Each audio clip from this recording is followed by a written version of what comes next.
Hello बच्चों, मैं RP Yadav स्वागत करता हूं आप सभी का हमारे YouTube channel RP online classes में। आज का इस क्लास में हम 11th क्लास केमिस्ट्री का एक टॉपिक लेकर के आए हैं और आज का टॉपिक है हमारा Hund's rule of maximum multiplicity. यानी सीधा सा कहने का मतलब ये है कि मल्टीप्लिसिटी का मतलब क्या होता है, एक प्रेजेंट होने के बाद दूसरा प्रेजेंट होना, मतलब मल्टीपल होना, डबलिंग होना, पेयरिंग होना। तो इस रूल का हम लोग उपयोग कहां पर करते हैं, तो इक्वल एनर्जी वाले जितने सारे ऑर्बिटल्स हैं उस इक्वल एनर्जी वाले ऑर्बिटल्स में इलेक्ट्रॉन किस प्रकार से भरा जाएगा, इन सब चीजों को हम लोग स्टडी करते हैं। ठीक है, तो चलिए आज का क्लास में हम लोग Hund's rule of maximum multiplicity के बारे में पढ़ते हैं।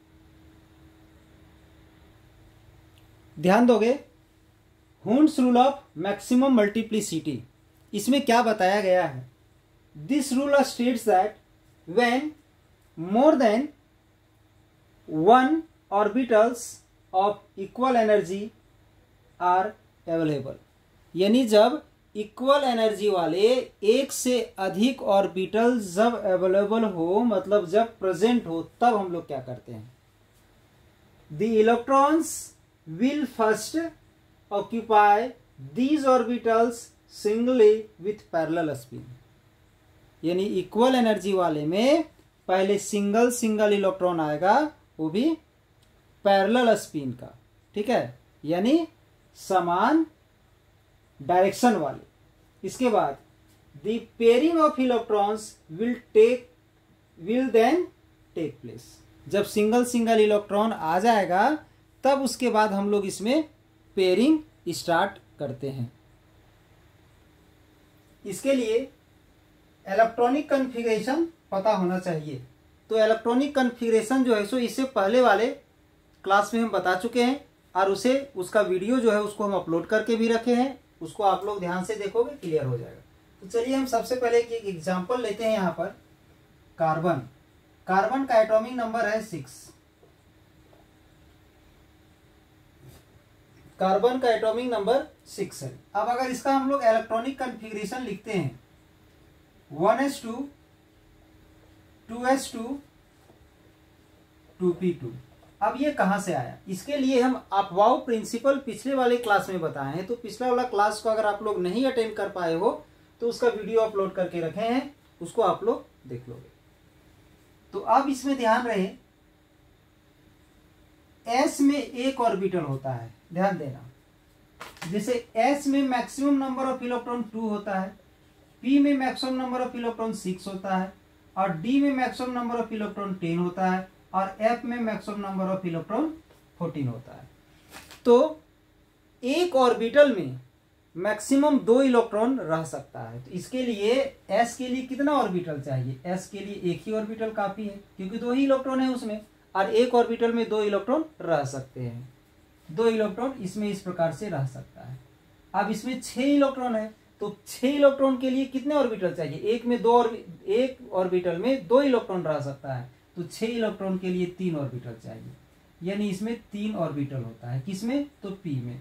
d में कितना होता है, तो 5 ऑर्बिटल होता है, 5 ऑर्बिटल्स होता है।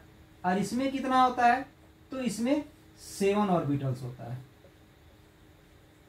1 2 3 4 5 6 1 2 3 4 5 6 7 ऑर्बिटल होता है इसमें। मतलब जितना मैक्सिमम नंबर ऑफ इलेक्ट्रॉन है उसका जस्ट हाफ ऑर्बिटल्स होते हैं। तो s में मैक्सिमम 2 इलेक्ट्रॉन होता है, तो उसके लिए एक ऑर्बिटल होगा, ऑर्बिटल एक ही होगा। ठीक है, इसमें भी एक ही ऑर्बिटल होगा, क्योंकि s में मैक्सिमम नंबर ऑफ इलेक्ट्रॉन 2 ही होता है। और p में भले यहां पर इलेक्ट्रॉन अभी नहीं है, 2 ही इलेक्ट्रॉन है, लेकिन p के पास मैक्सिमम कितना इलेक्ट्रॉन होता है, तो 6। अब बोलोगे यहां पर नहीं है, अभी 2 ही इलेक्ट्रॉन है, लेकिन उसके पास कितना है, p के इलेक्ट्रॉन, p के पास मैक्सिमम नंबर ऑफ इलेक्ट्रॉन्स कितना होता है, तो 6। सपोज कि अभी बाकी इलेक्ट्रॉन्स कहीं गए हुए हैं, लेकिन उसके लिए उसका घर स्पेस जितना सारा स्पेस चाहिए उसके लिए अवेलेबल होना चाहिए। तो इसके पास मैक्सिमम कितना इलेक्ट्रॉन होता है, 6 इलेक्ट्रॉन होता है। अभी प्रेजेंट हो या नहीं हो, उस 6 का कंप्लीट कितना क्षेत्र होना चाहिए, कितना स्पेस होना चाहिए, कितना ऑर्बिटल होना चाहिए, वो तो रखना पड़ेगा उसे। यानी पी में मैक्सिमम 6 इलेक्ट्रॉन होता है, उसके लिए अभी उसके पास 6 इलेक्ट्रॉन हो या ना हो, उसके लिए 3 ऑर्बिटल उसको हमेशा लेके चलना है। मान लीजिए कभी भी इलेक्ट्रॉन आ जाए उसके पास, भले इस एटम्स के लिए नहीं है, दूसरे के लिए तो हो सकता है ना। यानी सीधा सा याद यही रखना है कि जो किसी ऑर्बिटल में मैक्सिमम नंबर ऑफ इलेक्ट्रॉन्स जो होता है उसका जस्ट हाफ ऑर्बिटल्स हो सकता है। यानी इसमें 1 ऑर्बिटल होता है, पी में 3 ऑर्बिटल होता है, इसमें 5 होता है, इसमें 7 होता है। तो जिसके पास जितना ऑर्बिटल होता है वो हम लिख दिए। अब ध्यान दोगे, ये जो पी जो है, इस पी के पास जो 3 ऑर्बिटल है, तीनों तो इसी का है ना, यानी ये तीनों एक साथ होगा। एक साथ होगा मतलब इस तीनों का एनर्जी इक्वल होगा। तो हम लोग जो रूल अभी पढ़ रहे हैं वो एक्चुअली में इक्वल एनर्जी वाले ऑर्बिटल्स के लिए है, डिफरेंट एनर्जी वाले ऑर्बिटल्स के लिए नहीं है। इसमें सबसे मिनिमम और एनर्जी इसका है, इससे ज्यादा एनर्जी इसका है, इससे ज्यादा एनर्जी इन तीनों का है, बट तीनों का सेम है। तो इन तीनों का जो एनर्जी सेम है उस इक्वल एनर्जी वाले ऑर्बिटल्स में इस रूल का उपयोग किया जाता है। तो पहले इसके पास जो 2 इलेक्ट्रॉन है वो तो 2 इलेक्ट्रॉन इसमें आ जाएगा ऑपोजिट स्पिन वाला। एक का डायरेक्शन हाफ एरो देते हैं हम लोग यहाँ पर। जब 2 इलेक्ट्रॉन आ जाता है तो हाफ एरो देते हैं, एक अकेला रहेगा तो इस प्रकार से एरो देते हैं, और जब 2 इलेक्ट्रॉन आ जाता है तो हाफ एरो दे करके ऐसे लिखा जाता है। तो इसमें 2 इलेक्ट्रॉन है, दोनों में हाफ एरो दे करके लिख दिए, एक ऊपर की और एक नीचे की ओर। ऊपर वाला एरो जो है सो क्लॉकवाइज मोशन को, स्पिन को शो कर रहा है, और ये एंटी क्लॉकवाइज वाले को। इसमें भी 2 है तो 2 इलेक्ट्रॉन इसमें भी आ जाएगा। अब आ जाते हैं हम लोग ये इक्वल एनर्जी वाले ऑर्बिटल्स में। तो इस रूल में बताया गया है कि इक्वल एनर्जी वाले ऑर्बिटल्स में इलेक्ट्रॉन कैसे भरना है। तो पहले सिंगल सिंगल इलेक्ट्रॉन भरेंगे। जब तक सभी में single single electron parallel spin वाले ना भरा जाए तब तक हम पेयरिंग नहीं करेंगे। सब में सिंगल सिंगल होने के बाद ही पेयरिंग स्टार्ट होता है। तो फिलहाल इसके पास कितना इलेक्ट्रॉन है, तो 2 इलेक्ट्रॉन है। तो पहले हम इन दोनों में सिंगल सिंगल इलेक्ट्रॉन भर दिए। अब तो इलेक्ट्रॉन बचा ही नहीं इसके पास, जब बचा नहीं तो पेयरिंग नहीं होगा। अब इसके बाद हम लेते हैं नाइट्रोजन का, जिसका 7 होता है, 1s2 2s2 2p3। इसमें तो 2 इलेक्ट्रॉन आ जाएगा, इसमें भी 2 इलेक्ट्रॉन आ जाएगा, इसमें फिर 3 ऑर्बिटल जो है हमारा, तीनों में पहले सिंगल सिंगल पैरेलल स्पिन वाले इलेक्ट्रॉन्स आ जाएंगे। अब अगर इलेक्ट्रॉन बचता है तब पेयरिंग करते हैं, बट इसके पास तो 3 ही इलेक्ट्रॉन है तो बचा तो नहीं, तो सिंगल सिंगल पैरेलल स्पिन वाले दे करके इसको छोड़ देंगे। ऑक्सीजन में आ जाते हैं, 1s2 2s2 2p4। यह कॉन्फ़िगरेशन जो हम लिख रहे हैं अबाव प्रिंसिपल के अनुसार लिख रहे हैं, पीछे देखोगे बताया गया है। इसमें एक ऑर्बिटल जिसमें 2 इलेक्ट्रॉन आ जाएगा, इसमें भी एक ऑर्बिटल जिसमें 2 इलेक्ट्रॉन आ जाएगा। बट पी में जो 3 ऑर्बिटल जो होता है ये तीनों का एनर्जी सेम होता है, और इसी में हम लोग इस हुंड्स रूल का उपयोग करते हैं। तो क्या बताया गया है इसमें कि जितना सारा भी इलेक्ट्रॉन हो इक्वल एनर्जी वाले ऑर्बिटल में पहले सिंगल सिंगल पैरेलल स्पिन वाले इलेक्ट्रॉन्स आएंगे। तीनों एक साथ रखा गया मतलब तीनों का एनर्जी सेम है। तो पहले सिंगल सिंगल इलेक्ट्रॉन हम पैरेलल स्पिन वाले मतलब समान डायरेक्शन वाले रख दिए। अब अगर इलेक्ट्रॉन बचेगा तब जाके पेयरिंग करेंगे। तो अभी 4 इलेक्ट्रॉन था, अभी 3 ही भरे हैं, एक बचा हुआ है, तो यहाँ से पेयरिंग करेंगे। तो बताया गया है कि जब पेयरिंग करेंगे तो हाफ एरो का यूज करेंगे हम लोग, ये आ जाएगा। जब पेयरिंग इलेक्ट्रॉन जब आएगा तो पहले वाले का जस्ट ऑपोजिट स्पिन का होगा, इसका एरो ऊपर होगा तो उसका नीचे आ जाएगा।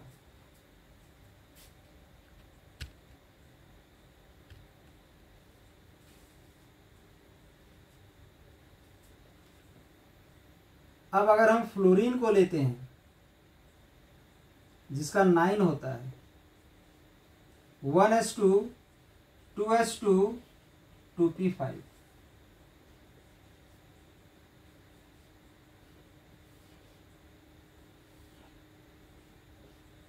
इसमें तो डबल इलेक्ट्रॉन आएगा ऑपोजिट स्पिन वाले, एक का एरो ऊपर एक का एरो नीचे।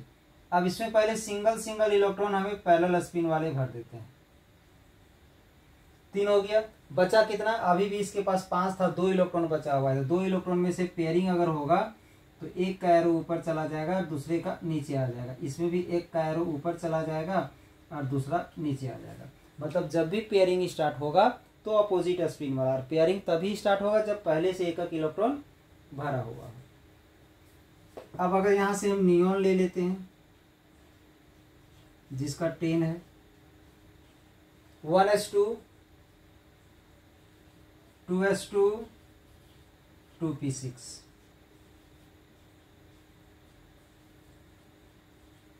इसमें ये 3 ऑर्बिटल जो आएगा तीनों इक्विवेलेंट एनर्जी का आएगा।